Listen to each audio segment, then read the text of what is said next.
কথাতেই আছে একটা স্বপ্ন ভাঙার যন্ত্রণা বুকের পাঁজরের হাড় ভাঙার যন্ত্রণার থেকেও কয়েক গুণ বেশি। এতদিন শুধুই শুনেছিলাম, এখন প্রতিটা দিন প্রতিটা রাত সেই যন্ত্রণাটা নিজের মধ্যে অনুভব করি, টের পাই। এতদিন শুধুই তোমরা স্বপ্ন পূরণের গল্প শুনেছ, এখন তোমাদের সাথে শেয়ার করব আমাদের ভেতরে তিল তিল করে বড় হয়ে ওঠা একটা স্বপ্নের মুহূর্তে ভেঙে যাওয়ার গল্প। তবে তার আগে চলো দেখে নেওয়া যাক আমাদের স্বপ্নের সেই শুরুটা। আজকের এই ব্লগে তোমাদের সাথে সেটাই শেয়ার করে নেব। সঙ্গে থাকো, দেখতে থাকো বংস জার্নি।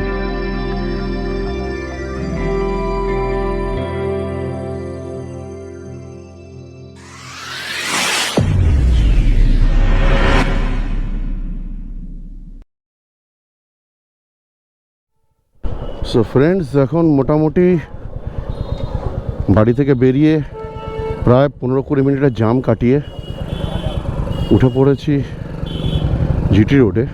অনেক দিন পরে একটা লম্বা রাইডে বেরোচ্ছি, আর এই রাইডটা মোটামুটি অনেক দিনেরই ট্রিপ, লিটারেলি অনেক দিনের ট্রিপ। কোথায় যাচ্ছি, কি যাচ্ছি সমস্ত তোমরা জানতে পারবে। তার আগে এখন আমরা এখান থেকে সোজা আগে যাব ডানকুনি। ডানকুনিতে আরও দুজন আছে আমার এই রাইডে, ওখানে পৌঁছে তোমাদের সাথে আলাপ করিয়ে দেবো।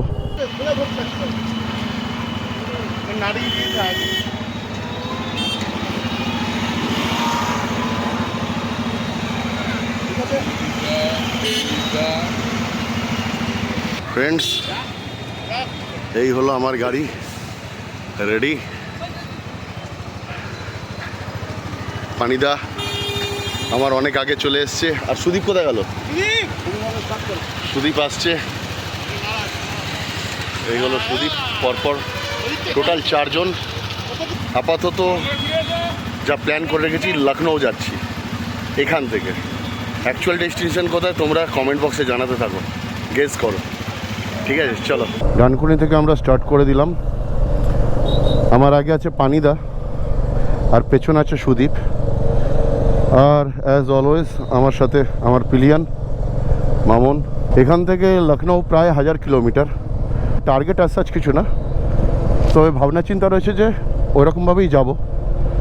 আর যেখানে মনে হবে রেস্ট নিয়ে নেবো, অসুবিধা নেই, কিন্তু যতটা টানা যায় টেনে দেবো।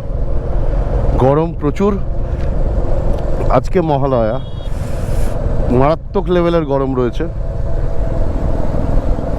তো রাত্রিবেলা যতটা টেনে দেওয়া যায় আর কি। মোটামুটি শক্তিগড় ঢুকে গেছি।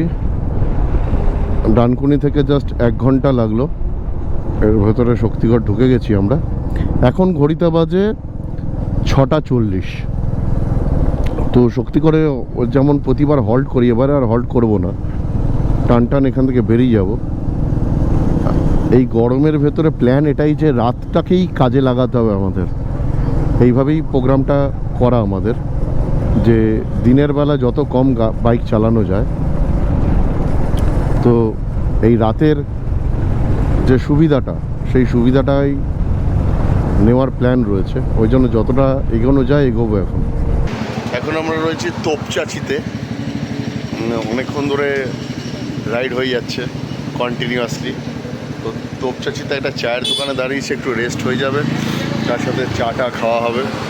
এই চায়ের দোকানে পানিদা, সুদীপ, মামুন রেস্ট নিচ্ছে, ঠিক আছে। আর এখানে দেখো পাশে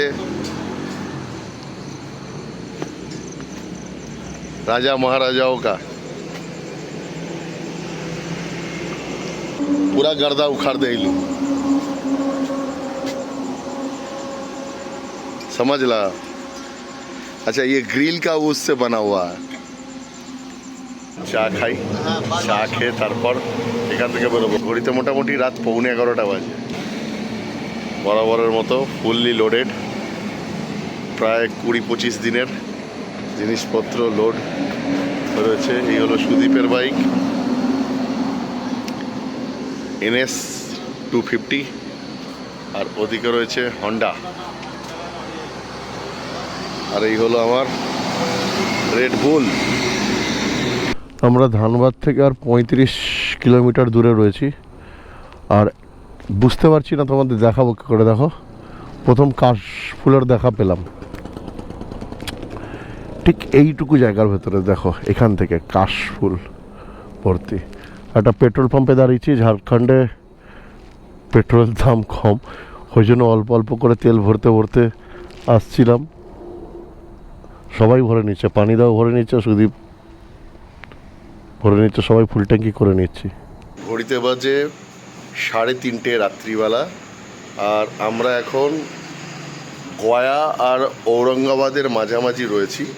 জায়গাটা এক্স্যাক্ট বলতে পারবো না, গয়া ক্রস করে এসেছি। আর আমরা সন্ধেবেলা বেরিয়েছিলাম 6:45 নাগাদ, ডানকুনি থেকে স্টার্ট করেছিলাম। অলরেডি গয়া ক্রস করেছি। মাঝখানে অনেক অনেক জায়গায় ডাইভারশনের জন্য একটু লেট হয়েছে। আমরাও দাঁড়িয়েছি বেশ কিছু জায়গায়, আর খিদে পেয়েছে খুব, তো দাঁড়িয়ে আছি এখন। এই হলো একটা ধাবা, প্রায় 70 কিলোমিটার ক্রস করে আসার পরে একটা ধাবা পেয়েছি ফাইনালি। কি পাঠিয়েছিলাম ধাবাটা খোলা আছে কিনা দেখার জন্য, সুদীপ দেখে বললো ধাবা খোলা রয়েছে, মেনুও জেনে এসছে, খাবারও আছে। আচ্ছা আমরা কোথায় যাচ্ছি এখন কাউকে বলবো না, তোমরা গেস করো যে আমরা কোথায় যাচ্ছি।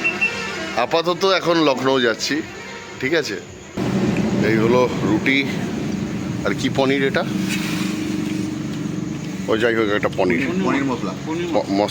পনির মশলা একটা কিছু আছে, আর রুটি। এখন বাজে ঘড়িতে ভোর 4টে। আমরা এই সময় ডিনার বা ব্রেকফাস্ট যাই বলো না কেন সেটা করছি। জাস্ট স্টার্ট দিলাম, এখন ঘড়িতে বাজে 4:54, মানে 5টাই ধরতে পারো। ঔরঙ্গাবাদ থেকে 10 কিলোমিটার দূরে একটা ধাবাতে আমরা খেতে বসেছিলাম। অ্যান্ড এখান থেকে টার্গেট আছে লখনউ পর্যন্ত পৌঁছানোর আজকে, মানে আজকের রাইডটা ডানকুনি থেকে শুরু হয়েছিল, লখনউয়ে গিয়ে কমপ্লিট করা। তো চলো কতদূর কি করতে পারি। রাত্রিবেলা কি আর ব্লগ করবো, ওই জন্য খুব একটা ব্লগ করছি না, কারণ কিছুই দেখানোর নেই। অপেক্ষা করছি দিনের আলো ফোটার। ফ্রেন্ডস দেখো বাঁ দিকে দেখো, কুয়াশাটা দেখো, ঠিক আছে। আর আকাশে মোটামুটি পরিষ্কার হতে শুরু করে দিয়েছে আকাশ।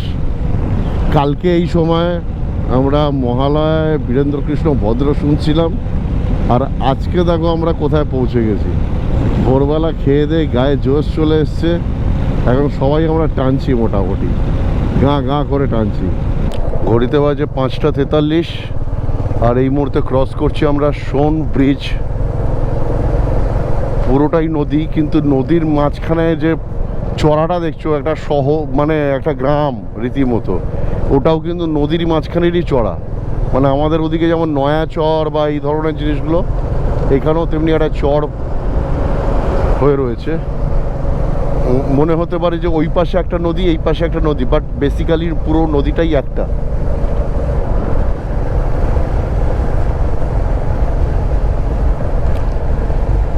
আর ভারতবর্ষের সবথেকে দীর্ঘতম যে নদী ব্রিজ যেগুলো রয়েছে, সড়ক ব্রিজ বা রেল ব্রিজ যেগুলো দীর্ঘতম, সেই ব্রিজগুলোর ভেতরে এটাও একটা, সোন ব্রিজ।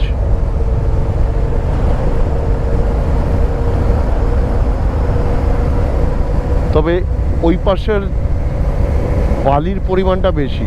বালি না কেমন একটা লাল, হ্যাঁ বালি।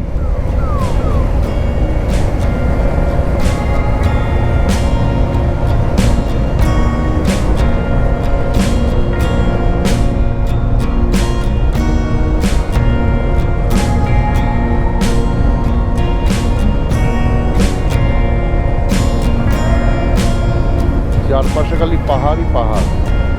তোমরা চারপাশের একটু ভিউ নিতে থাকো, আমরা ততক্ষণ কোথাও বাইক দাঁড় করে একটু চা খেয়ে নিই।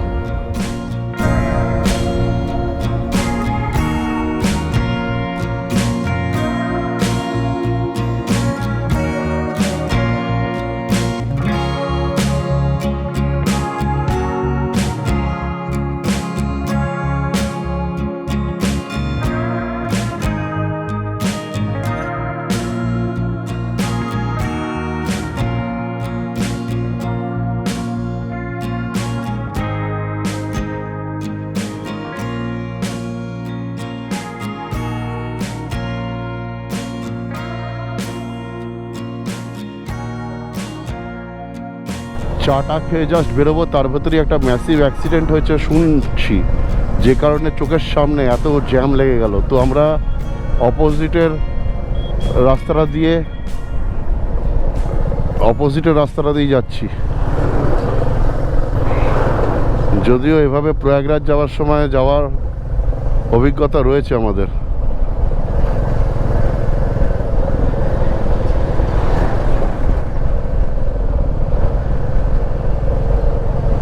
তো এইভাবেই যাচ্ছি, দেখি। ওরে বাবা, বিশাল জাম। तो वेलकम फ्रेंड्स, बिहार पे आपका स्वागत है। ये देखिए, हार्दिक अभिनंदन। हर बार बिहार में हम लोग आते हैं और यहाँ का जो चुस्त उठाते हैं, सुस्त उठाते हैं, तबीयत एकदम खुशहाल हो जाता है हम लोगों का ये जाम देख करके, अननेसेसरली जाम। चलिए कोई नहीं, এরমভাবেই যাবো আমরা, এগোবো। কারণ আমরা থেমে গেলে তোমরা ব্লগ দেখবে কি করে। ঘড়িতে বাজে 8:05। এখন আমরা দুর্গাবতী থানা বলে একটা জায়গা রয়েছে, এনএইচ থেকে নেবে। ওই দুর্গাবতী থানার পাশ থেকে ডান দিকে একটা কাটিং রয়েছে, ওই কাট ধরে আমরা এখন গাজীপুরের দিকে এগিয়ে যাচ্ছি। স্ট্রেট 50 কিলোমিটার গেলে পারি গাজীপুরের ওখান থেকে পূর্বাচল এক্সপ্রেসওয়ে ধরে নেব। আর তোমাদের যদি মনে থাকে, তোমরা যদি আমাদের মহাকুম্ভের সময়কার ব্লগটা দেখে থাকো, তাহলে তোমরা দেখবে যে ফেরবার সময় আমরা এই রাস্তা ধরেই ফিরেছিলাম, এই রোডটা ধরে। একটা জিনিস তোমাদের বলি, আমরা প্ল্যান এ প্ল্যান বি নিজেরা সবসময় নিজেদের ভেতর আলোচনা করছি কন্টিনিউয়াসলি। যদি শরীর পারমিট না করে, সবাই সবার মতামত নিয়েছি, শরীরের কথা জিজ্ঞাসা করছি কার কীরকম পরিস্থিতি, যেহেতু টিম হিসাবে যাচ্ছি।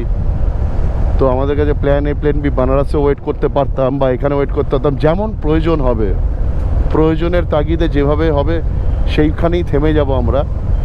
এটা নয় কি লখনৌ যেতেই হবে, এমন কোনো বাধ্যবাধকতা নেই, সবার আগে শরীর। তো তোমরা যারা লং রাইডে বেরোবে বা লং রাইড করবে, সবসময় আগে নিজের শরীরকে জিজ্ঞাসা করবে কতটা স্বাদ দিচ্ছে। যেখানে মনে হবে স্বাদ দিচ্ছে না, 1-2 ঘন্টা রেস্টই নাও বা সেদিনটা থেকে যাও। বেঁচে থাকলে, সুস্থ থাকলে পরে রাইড অনেক হবে। এনিওয়েজ, চলো, জ্ঞানের কথা বেশি বলে লাভ নেই। তোমরা যারা রাইডার তারা অলরেডি এগুলো আশা করছি ফলো করো। এগোতে থাকি, জোরে থাকো, এনকারেজ করতে থাকো আমাদের, আর দেখতে থাকো বংশ জার্নি। ফ্রেন্ডস দেখো,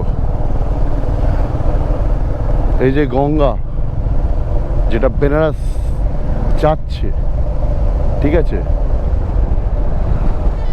ওই গঙ্গাই এই গঙ্গা আমার বাঁ দিক থেকে বইছে। ঘড়িতে বাজে 8:40। আমরা এনএইচ থেকে সোজা বেনারস না গিয়ে মোহনিয়া বলে একটা জায়গা রয়েছে, মোহনিয়াটা ক্রস করেই দুর্গাবতী চক, ওখান থেকে ডান দিক মেরে গাজীপুর ঢুকে যাচ্ছি। কারণ আমরা পূর্বাচল এক্সপ্রেসওয়ে ধরবো। বেনারস হয়েও যাওয়া যেত লখনৌ, যতটা ঘুরতে হবে তার থেকে পূর্বাচল এক্সপ্রেসওয়ে ধরে নিলে আমাদের তাড়াতাড়ি হবে, সেই জন্য আর বেনারসে ঢুকলাম না। ফাইনালি গাজীপুরে আমরা গঙ্গার ব্রিজ ক্রস করছি। আর এখানে গঙ্গার বিস্তৃতিটা দেখো, দুপাশে বিশাল চড়া রয়েছে, তা সত্ত্বেও গঙ্গা এখানে চওড়া, প্রচণ্ড চওড়া। এখানে নতুন ব্রিজটা হয়েছে, ডাবল ডেকার ব্রিজ। উপর থেকে রোড রয়েছে, আবার তলা থেকে রেল লাইন, নিচে দিয়ে ট্রেন যাবে, উপর থেকে গাড়ি চলাচল করবে। ভালো কনসেপ্ট। গরম যেমনটা এক্সপেক্টেড ছিল। দাঁড়িয়েছি আখের রস খাওয়ার জন্য। এখান থেকে আমরা পূর্বাচল এক্সপ্রেসওয়ে যে কানেক্ট করব, আর 26 কিলোমিটার, তারপরেই পূর্বাচল এক্সপ্রেসওয়ে পেয়ে যাব আমরা। Welcome to Purbachal expressway.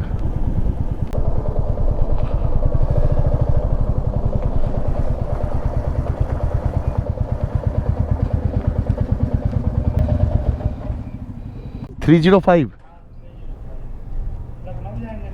जी।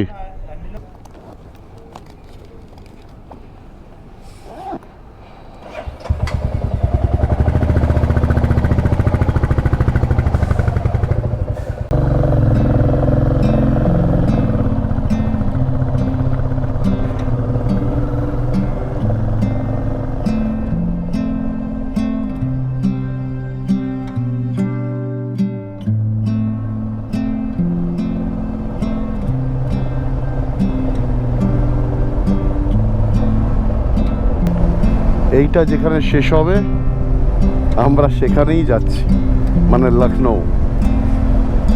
এখান থেকে আর 305 কিলোমিটার, পার কিলোমিটার 1 টাকা করে টোল ট্যাক্স, মানে আমাদের পড়লো 305 টাকা ইচ বাইক। তো চলো, স্বাগত হ্যাঁ পূর্বাঞ্চল এক্সপ্রেসওয়ে। বহুদিনের স্বপ্ন পূর্বাঞ্চল এক্সপ্রেসওয়ে দিয়ে যাব, অ্যান্ড আজকে যাচ্ছি। এতদিন সবার ব্লগ দেখতাম।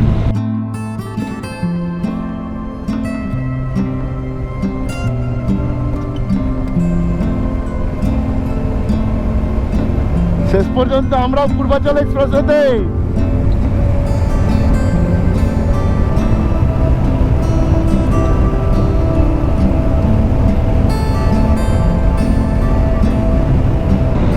আমার চারপাশে খালি কাশবনের মেলা, শুধু কাশবন আর কাশবন দুদিকে। এইদিকে দেখো কাশবনই কাশবন, এদিকে বাগান, কিন্তু বাগানের ওই পারটাতে, রাস্তার ওই পারে, সেখানেও কাশবন।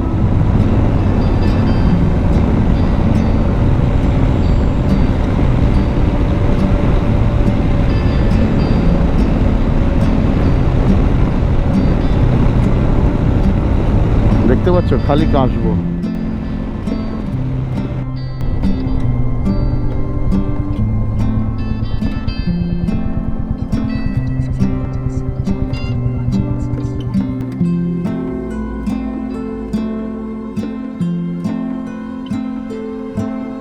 তো ফ্রেন্ডস, আমরা এই পাশ থেকে এসছি আর যাব এই পাশে লখনৌ। এখন এখানে জায়গায় জায়গায় রেস্ট রুম করা রয়েছে, তো রেস্ট রুমে একটু এসে ব্রাশ টাশ করে নিলাম। 11টার মতো বাজে। ব্রাশ টাশ করে একটু গামছা টামছা ভিজিয়ে গা পা মুছে নিলাম। মুছে একটু চা টা খাই, জল টল খাই, একটু রেস্ট নিচ্ছি, তারপর ফুল পিক আপ দেবো অ্যান্ড বেরিয়ে পড়ব। পানিদা নিজের মোবাইলে ব্যস্ত, সবও এক্সস্টেড, ও ফোনে ব্যস্ত, সবাই ব্যস্ত। আর আমাদের সমস্ত গ্যাজেটস, সমস্ত জ্যাকেট সব এখানে ডাম্প করে দিয়েছি, আর বাইকগুলো ওখানে রোদের মধ্যে পড়ে রয়েছে। তো ফ্রেন্ডস, এখন লখনৌ 268 কিলোমিটার বাকি। রেস্ট রুমে প্রায় 1 ঘন্টা মতো রেস্ট নিলাম আমরা। ঘড়িতে বাজে 11:56।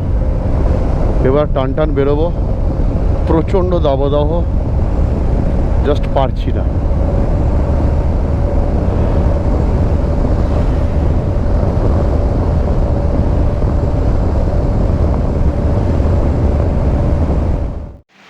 তোমার খিদে পায় নাই? আমি ঘর থেকে বাড়ি থেকে সবাইকে বার করলাম, উল্টা আমাকে ডায়লগ দিচ্ছে। লখনৌতে এসেই